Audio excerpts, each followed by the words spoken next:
ShopTalk CLE.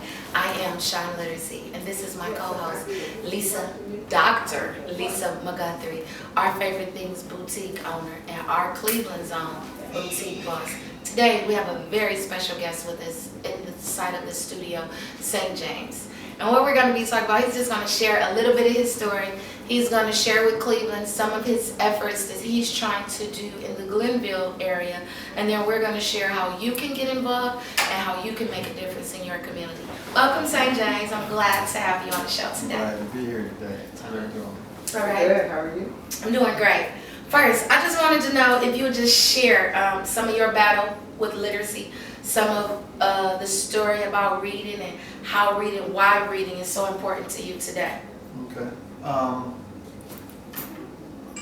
Growing up, I guess I was kind of mishandled, probably in different ways. One of the biggest ways is to be able to be passed from one grade to the next grade. In first grade, I was placed in special education. I remember some key words that the teacher said, not knowing the damage that her words would cause to misdiagnose something.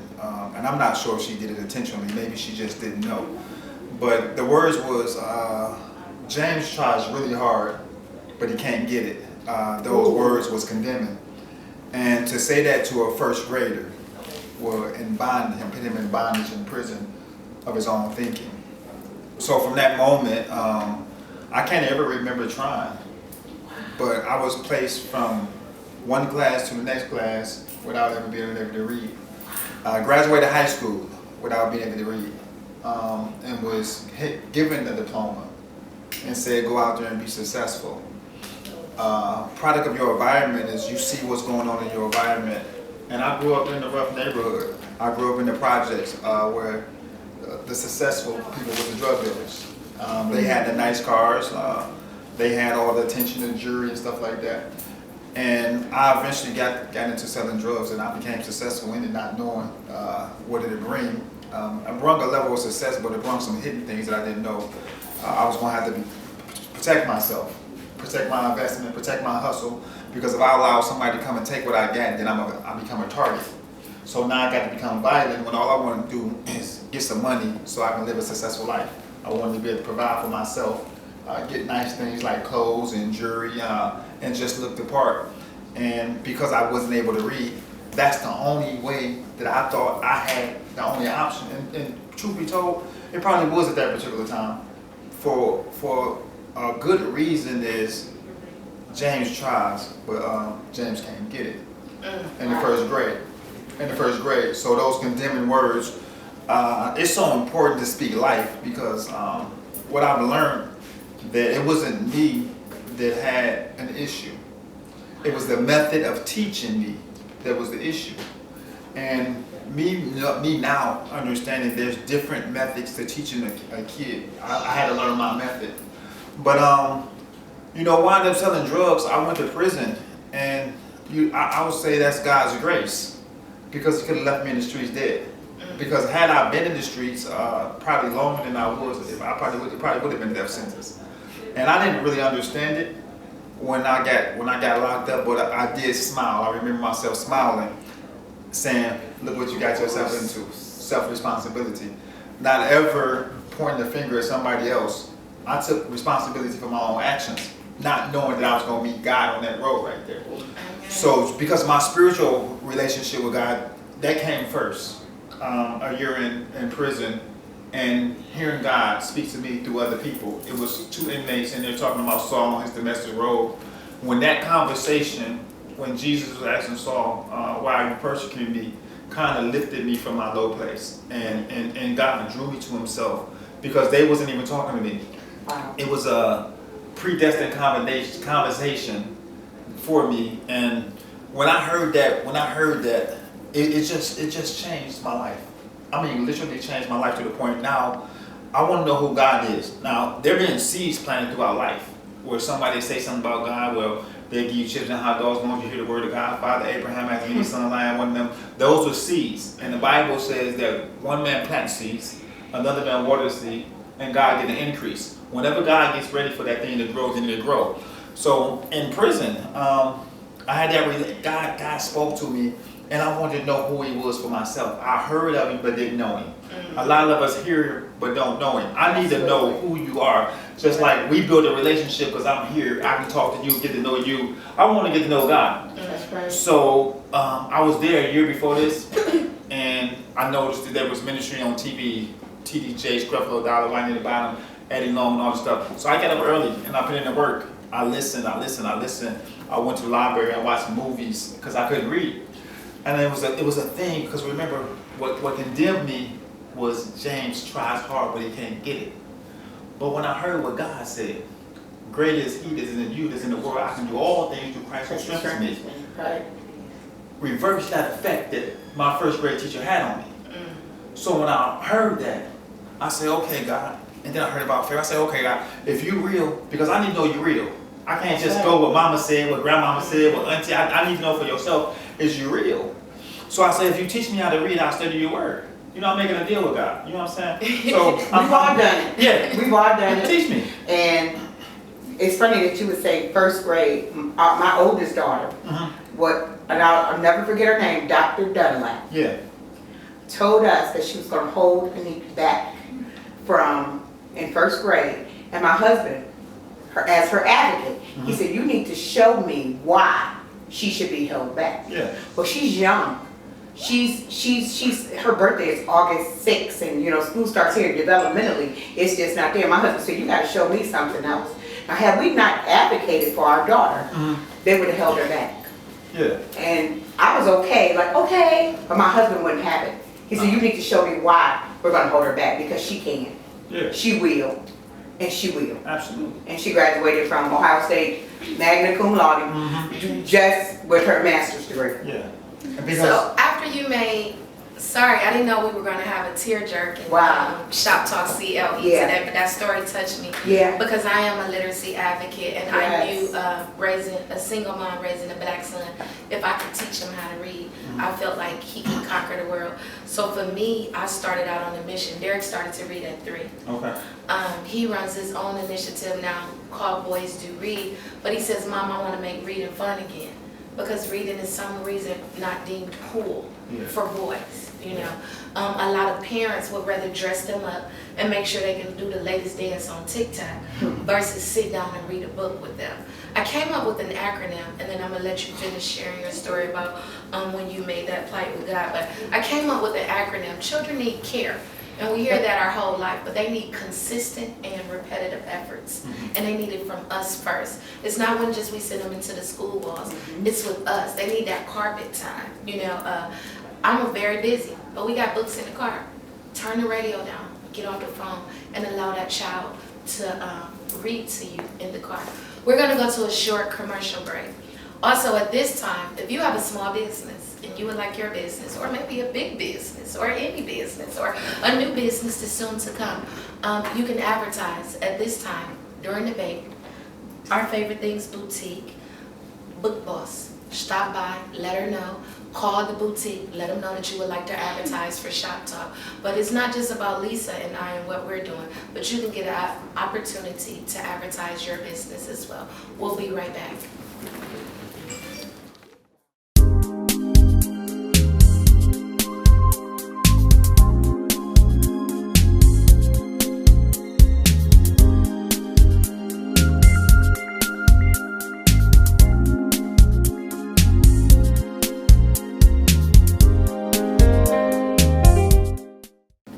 Welcome back to ShopTalk CLE, Cleveland Literacy Efforts.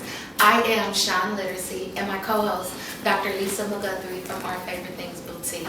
In the studio with us today, we have St. James. St. James is working on some initiatives over in the Glenville area, but more than the initiatives he's working, he came today just to share a little bit about his story. Right before the break, he said he made a plight with God. He said, I bargained with God. Share the rest of that story with us. I told God, I said, after hearing about faith, substance of things hoped for, evidence not seen, I said, God, if you real, you teach me to read, I study your word. So what I did is I took my Bible and I put it on my chest and I went to sleep. And I thought that in the morning when I woke up and I opened this Bible, I was going to be able to read. And when I opened my Bible, I still couldn't read. But I had enough word in me because I studied so much through being able to watch videos and listen that I was able to communicate with God. And God communicates with our mind and our heart. We hear Him with our ears and our thoughts. Not audibly. You're not often going to hear God speak to your ear. Maybe once in a lifetime, I don't know, but He speaks to our minds. The same way the enemy do. So I heard Him say, faith without works is dead. Ooh. So what God was saying is, James, in order for you to get what you want from me, you're going to do your part. Now, I didn't really understand that. And another thing I'll tell you is, in the beginning, when God said, I created the heavens and earth, I created everything. When He created man, He created everything that man needed to be sustained in this life. God don't have to say, okay, I forgot about that. Let me go create this for you now. Typically, normally, what you asking God for is in your reach already. So when I say, God, if you teach me how to read, I'll study your word. And He said, faith without works. I mean, you show me your faith. Not faith. Faith without works is dead. You do your part, I do my part. So I'm walking through the library, and I see a hooked on phonics. That's my part. Yeah. But it's filled with people in the library. So now I have to face myself and say, am I going to be too prideful to go in there and expose myself because fear of what they're going to think of me inside of there. But I was tired of my condition.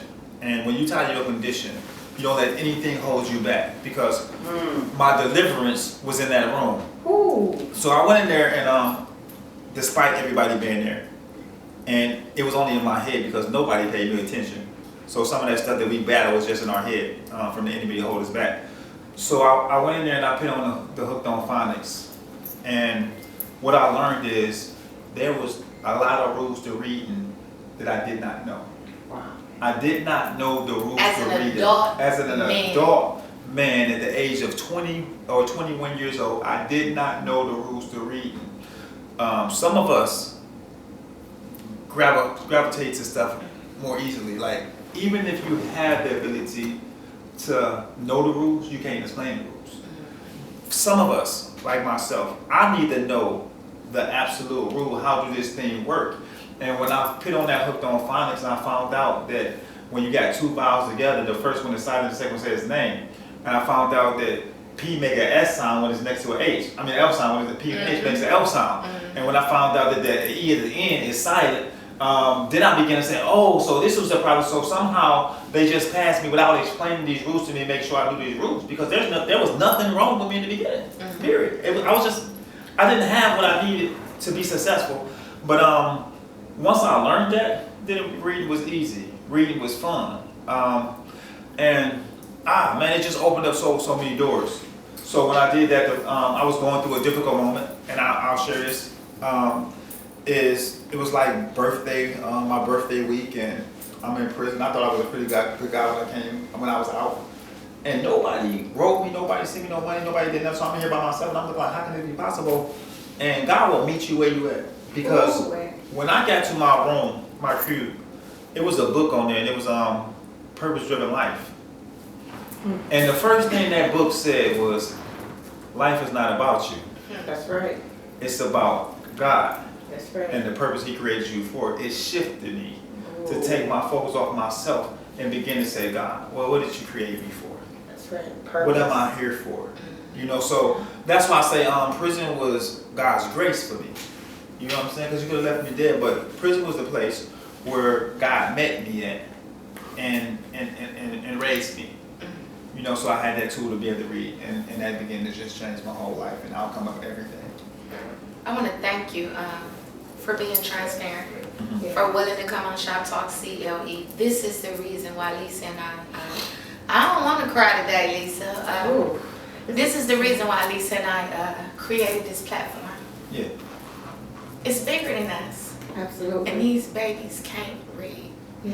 And when I heard your story, I knew that was an excellent opportunity for boys that look like you to hear a grown man speak about how reading changed your life and how you were able to take those first steps.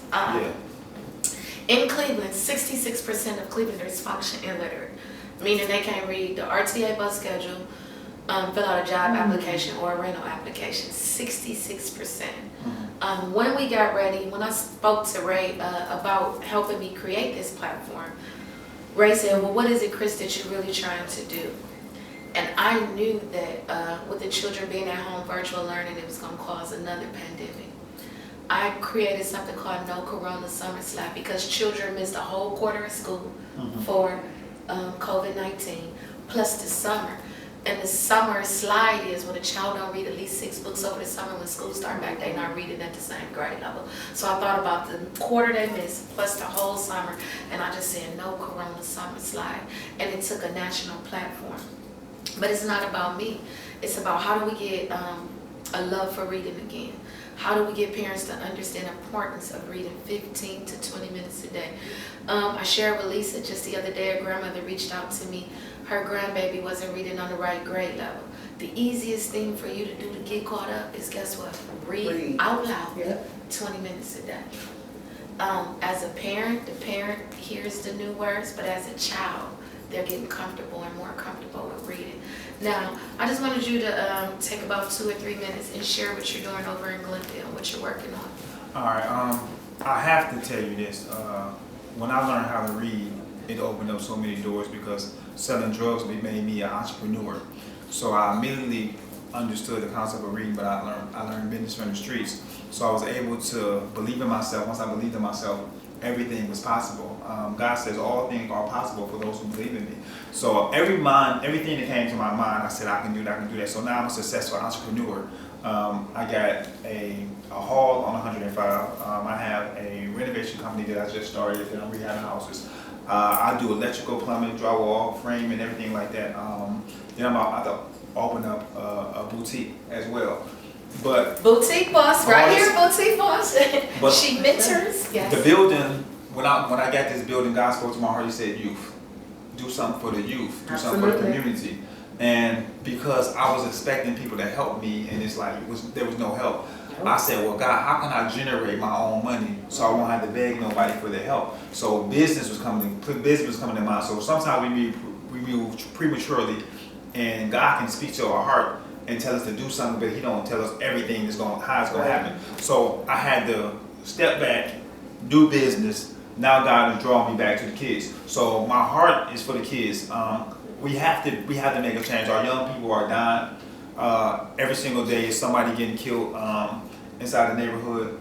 We'll have no male leaders, not too many female leaders that's standing up that's educating these kids, but we so quick to point the finger and say what they doing and who they not, but who they got to look up to. You can only be what you see, what's modeled in front of you, what are we showing them? You know what I'm saying? It's so easy to pit somebody down, but it's the hardest and strongest things to be to lift somebody up out their mess. So what I want to do is I want to sacrifice myself. I want to sacrifice my time, my resources, whatever I got to do to be able to change lives. Not one. You hear somebody say, well, if I can just change one person, like I'm okay. If I can only change one person's life, I feel like a failure because there's too many people out here that only change one person's life. I want them all. I want all of them. I don't want one of them. I don't want one of them. I want every last one of them. I want all. I want my neighborhood. I want my city. I want my community. I want my block. I want it all. I want to thank you. St. James, I think we're going to have to invite you back. I'm going to have to let you look at your calendar. This week, we need to broaden this conversation just a little bit more because Lisa got some more feedback that she wants to share with you. Lisa is a boutique boss. I know that sounds a lot, but boss stands for building outstanding, strong sisters. So she don't just do it herself. She reached back and pulled. So now we're going to change it to building outstanding, strong soldiers. Okay? Thank you for tuning in. St. James is coming back. Dr. Lisa McGuthry, ShopTalk CLE. Remember, read with a child 15 to 20 minutes every day. It'll change a child's life. It's yours truly, Mary Wells, here with you for the 1 minute of motivation. So, okay, parents, okay, children, here it goes. We live by the words that we speak, but keep in mind, we read them. And what you read says who you are. So parents, it's important that you read, and also do a contest with your children to make sure that they read too. So if you do 15 minutes, parents, children, you do 15. And also remember that what you read, speak to one another about it. That is it for now. Positivity, peace.